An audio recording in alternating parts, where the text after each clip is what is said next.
محمد اس کے رسول ہیں. نعمان کے جسم کا ایک ایک حصہ کاٹا گیا, تعجب میں پڑ گئے سب, اور اس کے بعد نعمان کو جلا دیا گیا.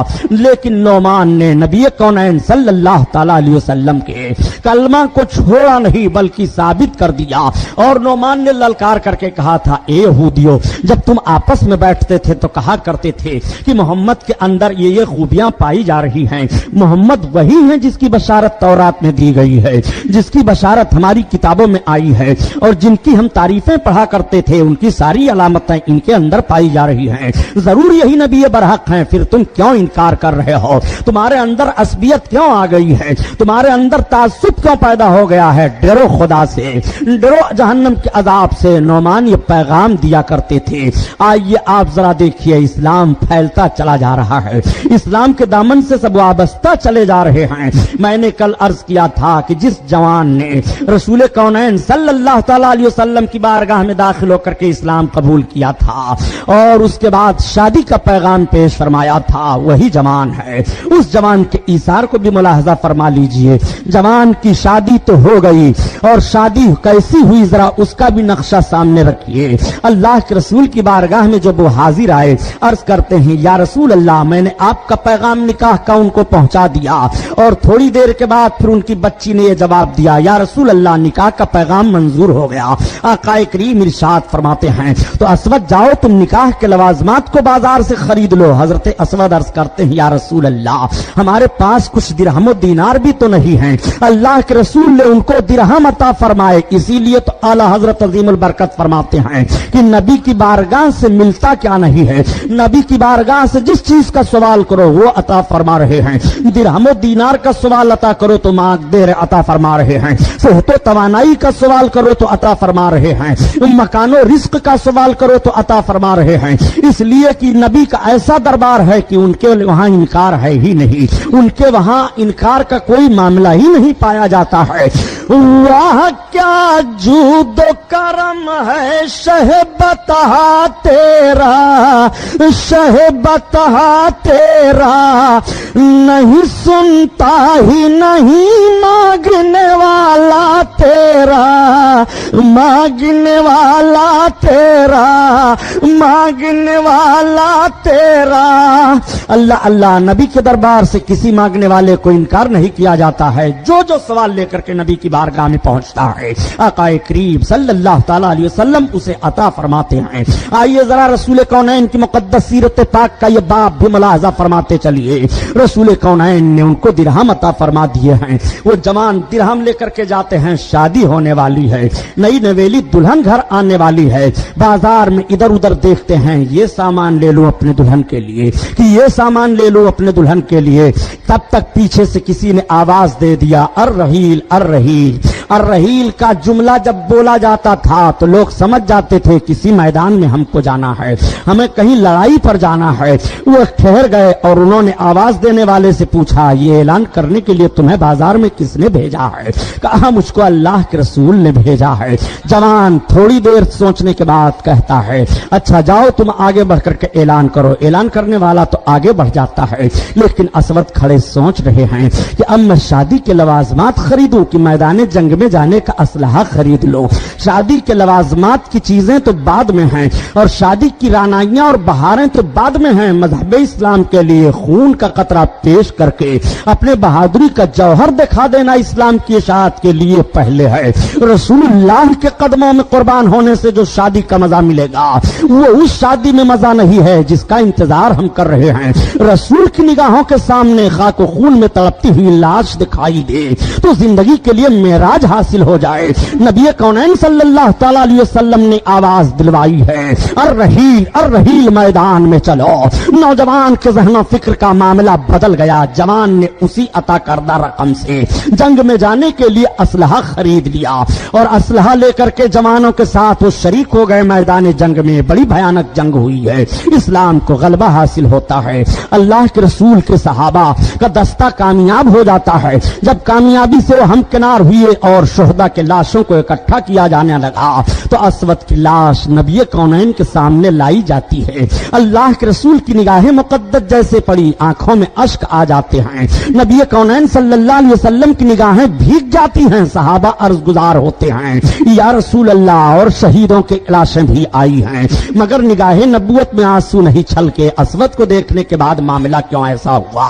اللہ کے رسول ارشاد فرماتے ہیں, اے لوگوں, اسود کا جوہر وہ تھا اسلامی کہ اسود نے شادی ہونے والی تھی, اپنی شادی کو الگ کر کے اور اسی رقم سے اسلحہ خرید کر کے یہ میدان جنگ میں شریک ہوا ہے. میں دیکھ رہا ہوں, مجھے جنت کی حوریں دکھائی دے رہی ہیں اور وہ سب کہہ رہی ہیں, یا رسول اللہ, یہ شہید مجھے دیا جائے, یہ شہید میرے حق میں دیا جائے, یہ شہید میرے حق میں دیا جائے. تب تک پیچھے سے آواز آتی ہے, اے اللہ کے رسول, جنت کی حوروں کا حق بعد میں ہوگا. اس جوان کی دلہن بننے والی میں تھی, اس جوان کے اوپر میرا حق ہے. یا رسول اللہ, میں وعدہ دلانا چاہتی ہوں کہ جب قیامت کے میدان میں جنتیوں کو اور شہیدوں کو حوریں دی جائیں تو یہ شہید میرا شوہر ہے. یہ اسی لڑکی کی آواز تھی جس نے نکاح کا پیغام بھیجا تھا. اس نے یہ ثابت کر دیا, جو چیز رسول اللہ کو پسند ہے وہ چیز ہمیں پسند ہے. آپ ذرا سیرت رسول کا پہلو مطالعہ کرتے چلیے اور اسلام کے درد کا احساس اپنے دل میں بٹھاتے ہوئے چلیے. آج ہم نے اسلام کے لیے کیا کیا ہے؟ اسلام کے لیے خون بہانے کو کون کہے؟ اپنے ایمان و عقیدہ کی حفاظت کے لیے سجدہ میں سر نہیں جا رہا ہے, اپنے ایمان و عقیدہ کی حفاظت کے لیے خیرات نہیں کر پا رہے ہیں, اپنے ایمان و عقیدہ کی حفاظت کے لیے اعمال صالحہ کی طرف ہم نہیں بڑھ پا رہے ہیں, اپنے ایمان و عقیدہ کی حفاظت کے لیے سلوک نہیں پیش کر پا رہے ہیں, اپنے ایمان و عقیدہ کی حفاظت کے لیے ہم صالح نہیں بن پا رہے ہیں. یہ ہماری زندگی کا دستور ہے. مگر اگلے جوانوں کے جوہر کو دیکھو, ان کی بہادری کو دیکھو, ان کے طاقت و قوت کو دیکھو, ان کے جوش و جذبہ کو دیکھو.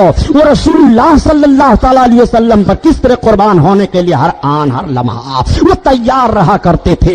ان کی زندگی کا مشن یہی تھا کہ رسول کونین کی محبت ہمارے دل میں رہے, اور ان کے لیے نصرت غیبی آواز دے رہی تھی کہ قدرتیں کی محمد سے وفات ہونے تو ہم تیرے ہیں, یہ جہاں چیز ہے کیا لوح و قلم تیرے ہیں. آپ ذرا سمجھتے ہوئے چلیے, ایک جوان یہ بھی ہے رسول اللہ صلی اللہ علیہ وسلم کی بارگاہ میں حاضر ہو کر کے اسلام کا کلمہ پڑھ رہے ہیں. مدینہ طیبہ کے اکثر لوگ سرکار کی بارگاہ میں حاضر ہوتے چلے آ رہے ہیں. عورتیں آ رہی ہیں, مرد آ رہے ہیں, غلام آ رہے ہیں. غلاموں نے دیکھا یہ تو ایسے رسول ہیں کہ غلام کلمہ پڑھ لیتا ہے تو غلامی کی زنجیر سے چھٹکارا پا جاتا ہے, غلامی کی زنجیریں ٹوٹ جایا کرتی ہیں. مالداروں نے دیکھا کہ یہ تو محمد کا ایسا دربار ہے کہ جب کوئی کلمہ غلام پڑھ لیتا ہے تو اس کو اتنی عزت مل جاتی ہے, اگر کوئی رئیس اس طرح سے کلمہ پڑھ لے گا تو اسے کتنی عزت ملے گی. میرے سرکار سب کو عزت دیا کرتے تھے, میرے آقا سب کے قدر کو بڑھایا کرتے تھے, کسی کی دل جوئی میں کوئی کمی نہیں ہوتی تھی. اللہ کے رسول کی بارگاہ سے کسی کو دل شکنی نہیں ہوتی تھی, کوئی مایوس نہیں ہوتا تھا. آؤ ذرا ملاحظہ فرماؤ, نبی کونین صلی اللہ تعالی علیہ وسلم کی بارگاہ میں کیسے کیسے لوگ حاضر ہو کر کے اسلام قبول کر رہے ہیں. واقعہ سنانا مقصد نہیں ہے, بلکہ آپ کو میں آپ کے رسول اللہ صلی اللہ تعالی علیہ وسلم کی سیرت کا وہ گوشہ بتانا چاہتا ہوں جس سے آپ کا ایمان تازہ ہو جائے. یہ نبی کونین ہیں, میرے سرکار تشریف فرما ہیں. کسی صحابی نے عرض کر دیا, یا رسول اللہ, ایک جوان ہیں جن کا نام دہیہ کلبی ہے, اگر دہیہ کلبی اسلام قبول کر لیتے ہیں تو ان کے خاندان کے 1200 لوگ ان کے انڈر میں ہیں, وہ سب کے سب اسلام قبول کر لیں گے. دہیہ بڑے خوبصورت جوان تھے. حضرت جبریل علیہ الصلوۃ والتسلیم جب جب انسانی شکل میں آئے ہیں تو دہیہ کی شکل میں آئے ہیں. دہیہ کے لیے اللہ کے حبیب کے دستے کریم اٹھ گئے. میرے سرکار دعا مانگ رہے ہیں, اللہ دہیہ کو اسلام کی دولت نصیب فرما دے. حضرت دہیہ کے لیے اللہ کے حبیب اسلام کی دولت کے لیے دعا کر رہے ہیں. نبی کی دعا قبول ہو جاتی ہے, میرے سرکار کی دعا کیوں نہ قبول ہو. اللہ کے حبیب جس کے لیے دعا فرما دے, اللہ اللہ اس کے لیے باب اجابت کھل جائے, اس کے لیے دعا دلہن بن کر کے جائے. اللہ کے حبیب صلی اللہ تعالی علیہ وسلم نے دہیہ کے لیے دعا کی ہے اور دعا قبول ہو گئی. میرے سرکار دوسرے وقت بیٹھے ہوئے ہیں کہ صحابہ کی نگاہیں دیکھ رہی ہیں کہ وہ دیکھو دہیہ آ رہے ہیں. ابھی جن کے لیے کل سرکار نے دعا کی ہے وہی سرکار کی بارگاہ میں چلے آ رہے ہیں. صحابہ صحابہ خوش ہو گئے کہ میرے آقا نے ابھی تھوڑے دیر پہلے دعا مانگی ہے اور اتنی جلدی دہیا چلے آ رہے ہیں۔ جب دہیا سرکار کی بارگاہ میں آئے تو اب آقا کا قریبانہ حال ملاحظہ فرمائیے۔ میرے سرکار نے دیکھا دہیا آ رہے ہیں، لبھائے ناز پر مسکراہٹ آ جاتی ہے۔ اعلیٰ حضرت عظیم البرکت اسی لیے تو فرماتے ہیں کہ میرے سرکار کے لبھائے نازک پر جب مسکراہٹ آئے تو کیسا لگتا ہے کہ پتلی پتلی گلے قدس کی پتیاں ان لبوں کی نزاکت پہ لاکھوں سلام، لاکھوں سلام۔ اللہ اللہ، آقا کریم صلی اللہ علیہ وسلم کے لبھائے نازک پر مسکراہٹ آ گئی، دہیا آ رہے ہیں۔ دہیے کلبی جیسے سرکار کے قریب پہنچے، میرے آقا نے اپنی چادر لی اور زمین پر بچھا دیا، ارشاد فرمایا دہیا بیٹھو۔ تب تک دہیا نے اپنے دونوں ہاتھوں سے پاک چادر کو اٹھا لیا اور اٹھانے کے بعد چوم لیا، چومنے کے بعد آنکھوں سے لگایا اور آنکھوں سے لگانے کے بعد اپنے سر پر رکھا۔ راویان حدیث بیان فرماتے ہیں یہ تقریر کا جملہ نہیں ہے جو نشیب و فراز سے میں آپ کو سمجھاتا چل رہا ہوں، بلکہ حدیث پاک کے الفاظ کا ترجمہ پیش کر رہا ہوں۔ دہیا نے چادر کو اٹھا لیا، اٹھانے کے بعد اس کو چوم لیا اور چومنے کے بعد آنکھوں سے لگا لیا اور لگانے کے بعد اپنے سر پر رکھ لیا۔ اب اللہ کے حبیب ملاحظہ فرما رہے ہیں، آج کچھ لوگ چومنے چاٹنے پر بھن نہ جانے کیسی کیسی باتیں جڑ دیا کرتے ہیں۔ سنو پیارے،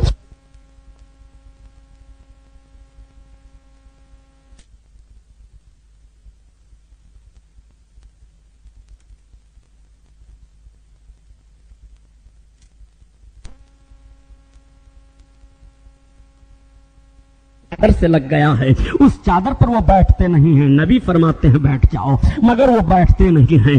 اللہ کے رسول کے سامنے ہی چادر کو اٹھاتے ہیں، چوم رہے ہیں، مگر نبی نے منع نہیں فرمایا دہیا چوم کیوں رہے ہو؟ آنکھوں سے لگا رہے ہیں، نبی نے نہیں روکا آنکھوں سے کیوں لگا رہے ہو؟ پھر وہ اپنے سر پر رکھ رہے ہیں، نبی نے نہیں روکا کہ سر پر کیوں رکھ رہے ہو؟ اس لیے کہ میرے آقا صلی اللہ علیہ وسلم دہیا کے دل کی کیفیت کو دیکھ رہے ہیں۔ یہ سب کچھ دہیا کر رہے ہیں تو محبت میں کر رہے ہیں، میرے ہاتھ کے لگنے کو دیکھ کر کے دہیا کر رہے ہیں۔ لیکن اس کو بھی آپ اپنے ذہن و فکر میں رکھیے گا، ابھی حضرت دہیے کلبی نے کلمہ نہیں پڑھا تھا، یہ کلمہ پڑھنے سے پہلے پہلے چادر کا احترام کر رہے ہیں، کلمہ پڑھنے سے پہلے پہلے اس کو اپنے ہونٹوں پر لگا رہے ہیں، کلمہ پڑھنے سے پہلے پہلے اپنے آنکھوں سے اس چادر کو لگا رہے ہیں۔ آپ سے میں پوچھنا چاہتا ہوں، یہ کلمہ پڑھنے سے پہلے پہلے نسبت رسول کا احترام کیا جا رہا ہے اور تم کلمہ پڑھنے کے بعد بھی نسبت رسول کا احترام نہیں کر پا رہے ہو۔ ذرا ملاحظہ کرو نبی کونین کی مقدس سیرت کو، اللہ کے رسول صلی اللہ تعالی علیہ وسلم ملاحظہ فرما رہے ہیں، نبی نے منع نہیں فرمایا دہیا چادر مت چومو، یہ تو بچھانے والی چیز ہے، یہ تو بیٹھنے والی چیز ہے، نہیں، بلکہ جب یہ اپنے سر پر چادر کو رکھ چکے تو عرض کیا کرتے ہیں نبی کی بارگاہ میں؟ عرض کرتے ہیں اے اللہ کے رسول، اس چادر پر میں بیٹھنے کے لائق نہیں ہوں، بلکہ یہ چادر تو ایسی ہے کہ میں اپنے سر پر رکھ کر کے اس سے برکت حاصل کروں۔ میرے آقا سے پھر عرض کرتے ہیں یا رسول اللہ، اپنا دست کریم آپ بڑھائیے، مجھے اسلام میں داخل فرمائیے، کلمہ پڑھائیے۔ اللہ کے رسول صلی اللہ تعالی علیہ وسلم کے خوشی کی انتہا نہیں رہی، میرے سرکار دہیا کو کلمہ پڑھاتے ہیں اور کلمہ پڑھا کر کے اسلام میں داخل فرما لیتے ہیں۔ دہیا اسلام میں داخل ہو گئے، صحابہ کو جوش آیا، صحابہ نے نعرہ لگایا، بڑی خوشی کی لہر دوڑ گئی ہے، دہیا اسلام لائے ہیں۔